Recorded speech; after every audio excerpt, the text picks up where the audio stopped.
The encounter at the market. The twin suns burned above the alien sky, making the market shimmer with colors.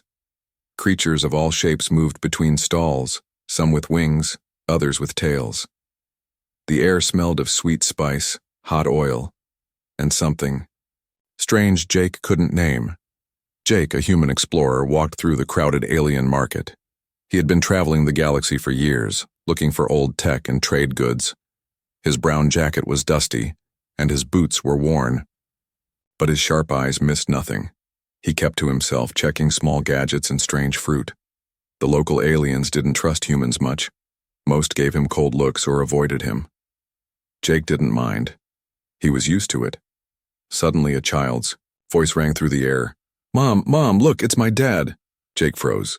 The loud voice came from a small alien girl. She had pale lavender skin, glowing green eyes, and soft white hair. She was pointing straight at him. Everyone in the market stopped. Heads turned. Silence fell. Jake looked behind him. No one. The little girl ran toward him with tiny feet pushing, past shoppers. Before Jake could react, she threw her arms around his legs and hugged him tight. "Dad, you came back. I knew you would." Jake's mouth opened, but no words came.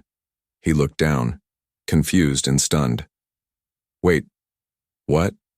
I'm not, I think you've made a mistake." The child didn't let go. A tall alien woman appeared from the crowd. Her long robe shimmered like starlight and her face looked calm, but her glowing eyes were full of shock. "Lyra," she said sharply. "Let him go. That's not your father." But the girl, Lyra, just held tighter. "No, Mama. That's him. I remember his face from my dreams." Jake slowly crouched down, trying to be gentle. "Hey there, little one. I'm sorry, but I don't think I'm your dad. I've never been here before." The mother stepped forward quickly and pulled Lyra back. She didn't yell, she didn't scream, she just stared at Jake with wide, stunned eyes. "Your name? It's Jake Carter, isn't it?" Jake stood up fast. "How do you know my name?" The mother, Zara, didn't answer right away. Her lips trembled. Lyra held her mother's hand and whispered, "I knew he'd come back. I always knew." Jake looked around. The market was no longer watching, but whispers had started. Eyes followed him from the shadows. He turned back to Zara. "Look, lady. This isn't funny. Who are you? Why does your kid know my name? Why do you?" Zara took a shaky breath. "You should leave. Now. I'm not leaving until you tell me what's going on." Zara glanced around, then leaned in close. Her voice dropped to a whisper. "You were here. 7 years ago. You don't remember. But you were here. Hurt. Lost. I saved your life." Jake blinked, confused. "That's impossible. I don't remember being here, ever." Zara looked away. "They erased your memories. For your safety. But I never forgot. And neither did Lyra." Jake's heart raced. His mind searched for answers. He couldn't explain the feeling in his chest, or the strange warmth in the little girl's eyes. Lyra tugged on his hand. "Dad, are you staying?" Jake looked at her, speechless. She looked a little human. "Zara," he said, turning to the mother. "I don't know what happened, but I need to know. Tell me the truth." Zara took a step back, holding Lyra tightly. "Not here. Too many eyes. Come back tomorrow, alone, behind the old fountain after sunset." And just like that, she disappeared into the crowd with Lyra. Jake stood alone, heart pounding. Who were they? Was she lying? Or was it possible that, somehow, somewhere in his past, he was a father? The night sky over Zarnak 7 was filled with twin moons and shimmering stars. But Jake wasn't looking up. He stood near the old stone fountain, exactly where the alien woman had told him to meet her. He had so many questions. His mind was a storm. 7 years ago, a lost memory, a daughter. None of it made sense, and yet that little girl's face, it felt familiar, deep in his bones. Footsteps echoed behind him. Jake spun around, hand near his sidearm. But it was her, Zara. She stepped out from the shadows wearing a long black cloak. No child with her this time. You came, she said softly. Jake narrowed his eyes. Of course I came. I want answers now. Jera looked around carefully. Then she held out a small glowing crystal and touched it to his wristband. Instantly, the area around them shimmered. A silent energy field formed, blocking outside sound and light. No one can hear us now, she whispered. You are not safe here. Jake's voice was cold. Start talking. Who are you really? Why does that girl think I'm her father? Jera didn't speak. Instead, she pulled a tiny metal cube from her robe and pressed it. A hologram floated. In the air. Jake gasped. It showed him, laying inside a strange alien pod, unconscious. Tubes connected to his body. Zara was beside him, holding his hand. She looked younger and sad. You were dying, she said. A rescue mission went wrong. You crashed on our world. My people wanted to leave you, but I couldn't. I took you to a secret place and healed you. Jake stared at the image, frozen. He couldn't remember any of it. You were kind to me even while half awake, she continued. You smiled. You talked about Earth. You sang a lullaby once, even though you didn't know I was listening. Jake looked down, shaken. But I don't remember anything. I know, she said. After you got better, the Galactic Command found you. They wiped your memory before sending you back. They feared you had learned too much about our world. Jake clenched his fists. And the girl, Lyra? Jera's eyes shimmered with something between fear and love. She was born after you left. She is mine. And yours. Jake's world tilted. His knees felt weak. You should have told me. He shouted. They would have killed her if they knew, Jera replied. A half-human child? Ashamed of both species, I had to protect her. For a moment, silence hung in the air. Jake looked up slowly. Does Lyra know the truth? Jera shook her head. Only that her father vanished, but her blood, it remembers. That's why she recognized you. Before Jake could speak, the energy shield blinked. Warning lights flashed on his wristband. Jera's face turned pale. We're not alone. Jake drew his blaster. Someone followed you? No, Jera said, her voice trembling. They followed you. From the rooftops, dark shapes moved. Shadowy aliens in black armor. Silent hunters. They were here for Jake, or for Lyra. Jera grabbed his hand. We have to run, now. Jake didn't hesitate. He ran with her through the alleys, heart pounding. Behind them, the hunters began to descend. The alley was dark and narrow. Jake and Jera ran side by side, their footsteps echoing through the tight maze of stone walls and glowing signs. The air was filled with the scent of smoke, oil, and fear. Behind them, black-armored hunters chased, like shadows. Silent, fast, deadly. Jera grabbed a small device from her belt and slammed it against a door. The door slid open and they dove inside. As it shut, a thick layer of energy sealed them in, shielded but not for long. Jake leaned against the wall, catching his breath. What the hell are those things? Trackers, Jera said. Silent, guards of the council. They erase secrets, and anyone who carries them. Jake's mind was spinning. You mean, they're here to kill us? Not just us, Jera said quietly. They'll take Lyra. They'll study her. Then destroy her. Jake froze. She's just a kid. To them, she's a threat. Proof that human and alien can mix. Proof of something they want buried forever. Jake sat down on a crate, his face pale. This is insane. I don't remember any of this. Why can't I remember? Jera looked at him with sad eyes. Because they didn't just erase the mission, they erased you. Parts of your soul are missing. Jake took off his glove and stared at his hand. A faint scar ran across his wrist. One he never knew the reason for. I've been haunted for years, he whispered. Nightmares. Dreams of stars. A soft voice calling me, a white light. I thought I was just broken. Shara knelt beside him. You weren't broken. You were stolen. She touched her fingers to his temple and then placed a thin crystal disc on his forehead. What are you doing, he asked. Helping you remember. The crystal glowed, and Jake's eyes rolled back. Flashes. He was in a burning ship. Pain. Blood. He saw Zara, her glowing eyes filled with tears, lifting him with her strength. He heard laughter, his own, while sitting beside her near a waterfall, watching Alien. Birds fly. He saw her kiss him once, quickly, shyly, before the soldiers arrived. And finally he saw her, holding a newborn child in her arms. His child. Jake gasped and pulled back. The memories hit him like a storm. Shara. It was real, he said. All of it. You, her, me. Shara nodded. You weren't just a visitor. You were our hope, and they erased you because they feared what we made together.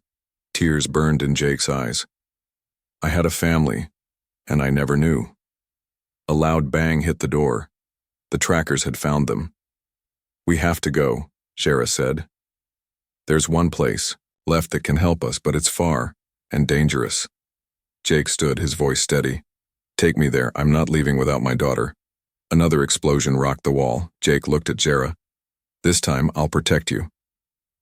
They escaped into the frozen canyon lands before dawn. Wind howled across the sharp rocks. Shara led the way, using old forgotten paths. Jake followed her closely, every step bringing more memories, fragments flashing in his mind like broken glass. They reached a steel cliff wall hidden behind icy vines. Shara pressed her hand against a stone, and a hidden door hissed open. Inside was total darkness until flickering lights blinked on, showing a long tunnel of ancient tech. This place was sealed 10 years ago, she whispered. Only I know the code. Jake stepped inside. The air smelled of dust, metal, and something strange, something familiar. His heart beat faster. They walked into a round chamber full of broken machines and shattered glass tubes. On one side, a dusty table held an old data pad. On the other side, a child's drawing pinned to the wall. Jake walked over and stared. It was a crude sketch, done in bright ink. A little girl with big green eyes stood between two tall figures. One was clearly Zara. The other had human features. Brown hair. Earth clothes. I found this in her room last year, Shara said softly. She drew it without ever seeing your face. She said he comes in her dreams. Jake touched the drawing with shaking fingers. She dreamed of me. All this time. Shara nodded. Your blood calls to her. She is part of both of us. A living bridge. Suddenly, a small flicker on the console caught Jake's eye. He pressed a few buttons. The screen came alive. Project. Unity. Status terminated. Subject human specimen recovered. Genetic integration confirmed. Hybrid embryo viable. Accelerated development.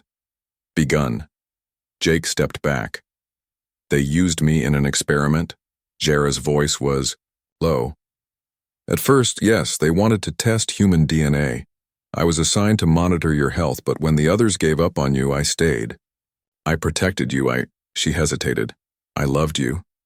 Jake stared at her. And the baby? She wasn't supposed to survive. But she did. Because of you. He was silent. The room spun, then a noise echoed from above. Metal footsteps. The trackers had traced them again. Shara's eyes widened. We have minutes at most. Jake grabbed the data pad and tucked it into his jacket. We can't run forever. There has to be a way to fight back. Shara opened a hidden compartment behind the console. Inside was a strange device, a small black cube glowing red. This is what they feared, she said. It holds proof of everything. The project, the child, the lies. If we get it to someone powerful, we might be able to stop the hunt. Jake took the cube. Then let's do it. Shara handed him a long silver key. This unlocks an old escape pod beneath the cliff. I'll cover you. Jake shook his head. No, we go together. I'm not losing you again. Jera paused. For the first time, her cold warrior mask broke. Jake, do you mean it? He stepped forward.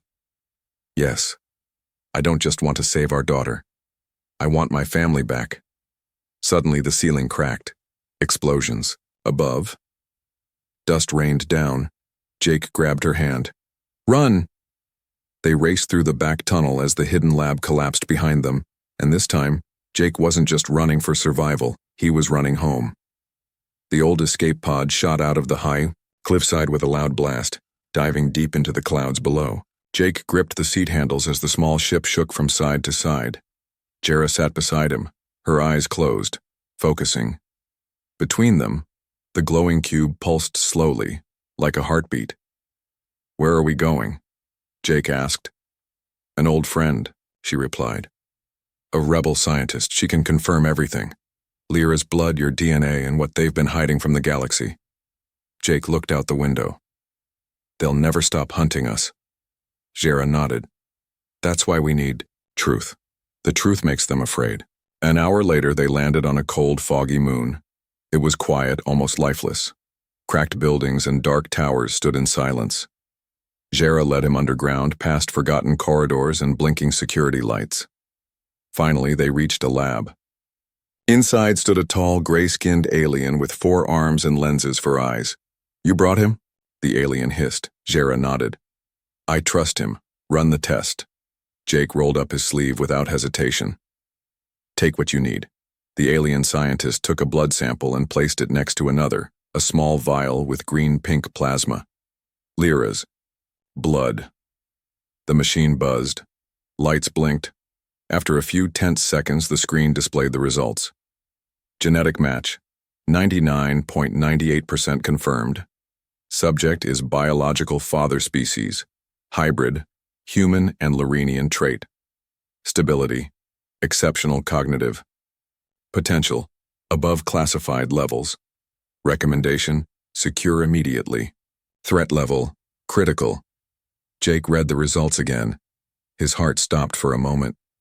It's true, he whispered. She's mine. The scientist leaned back, shocked. I didn't think it was possible. This child isn't just rare. She's the first of her kind, and she's perfectly stable. Jera smiled faintly. She's stronger than all of us. Jake stared at the screen, his hands shaking. And now I finally know. I am her father. But the relief didn't last. Suddenly sirens screamed. The door slammed shut. Ship inbound, the scientist said, panicked. Military class. They're already here. Jake turned to Jera. They traced the pod. Jera pulled her blaster. We're out of time. Jake grabbed the glowing cube and the test report. We need to reach Lyra now. The scientist handed Jake a small chip. This holds the full genetic report. Get it to someone who can expose the truth. Jake pocketed it. Where's your fastest ship? Dock 3, through the tunnels. But it's risky. Jake looked at Jera. Let's risk it. For her. As they ran, explosions shook the ground behind them. Black armored enemies dropped from the ceiling, trackers again, faster this time. Jake turned and shot back, covering Jera. Go! I'll hold them! But Jera didn't leave him. We fight together. Side by side, they fought their way. Through smoke, lasers, and falling debris. They reached the ship. As the doors closed, Jake held the DNA chip tight. For the truth, he whispered. And behind them, the lab burst into flames. The rebel ship blasted into orbit, dodging a barrage of plasma fire. Jake sat in the pilot's chair, sweat running down his face.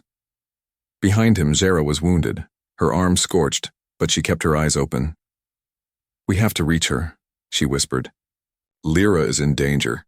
Jake pushed the throttle. Then we don't stop. On the screen, a fleet of black ships followed.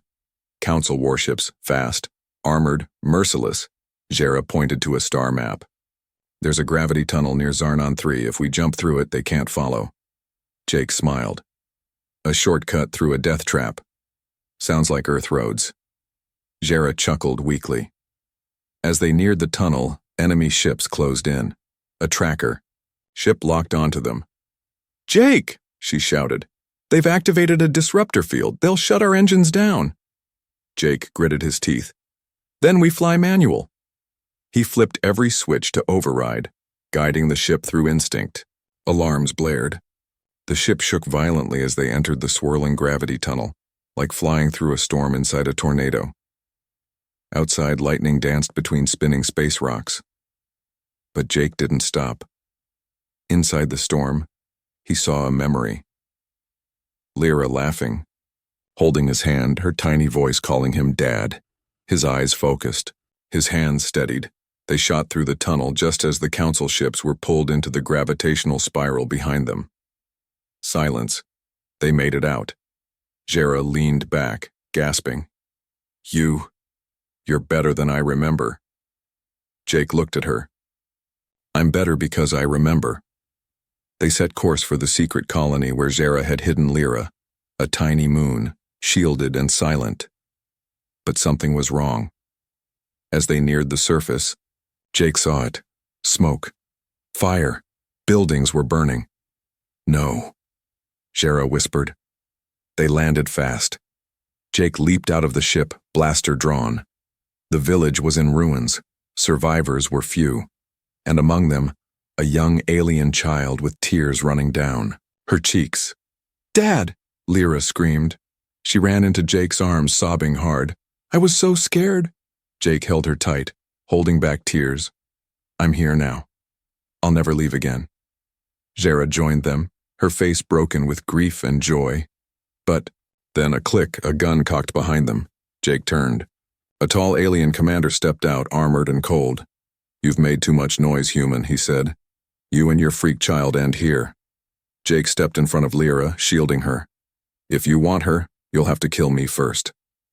The seer commander raised his weapon, but before he could fire, Lyra stepped forward. Her eyes glowed bright white. The ground trembled. Her voice echoed with power. "Don't touch my family." A wave of force exploded outward, throwing the commander back like a rag doll. Everyone froze.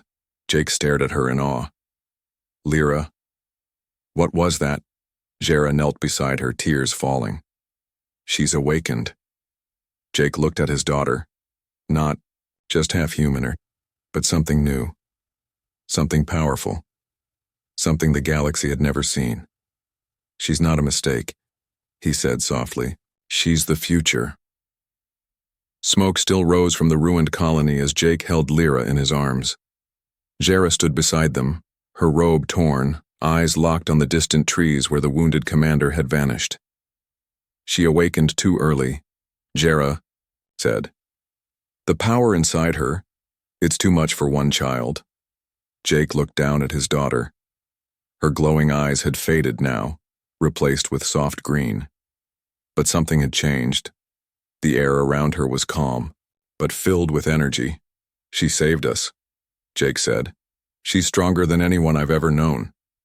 Suddenly, a hologram blinked on from Jake's wrist communicator. Incoming message. Open transmission. A woman's voice echoed across the ruined moon. Sharp, commanding. "This is Supreme Counselor Vareth of the Galactic Union. The human Jake Carter is charged with illegal cross-species interference, and his hybrid child is to be surrendered for scientific evaluation." Jake growled. "Scientific? Prison, you mean?" Jera stepped closer. "They're going to come in full force this time." But Jake was done running. No more hiding. No more fear. He walked into the center of the village, activated the glowing truth cube, and inserted the DNA chip. A large hologram exploded into the sky, visible to orbiting ships, satellites, and planets across the sector. Images flashed. Jake in the alien pod, Zara healing him, Lyra being born. The DNA proof. The council orders to erase everything. Jake's voice echoed through the galaxy. "I am Jake Carter. This is my daughter Lyra. She is living proof that humans and aliens are not enemies. We can share more than war. We can share love, family, and a future. If you come for her again, know this. You will not break us." He ended the transmission. For a moment there was silence. Then, responses flooded in. From rebel planets, from rogue scientists, from alien families, even from hidden council members who no longer believed the lies. Jera's communicator beeped. "They're rallying to us," she said, eyes wide. "We've started something, Jake. A movement." Jake looked at Lyra. "Because of her. But peace never comes without a fight."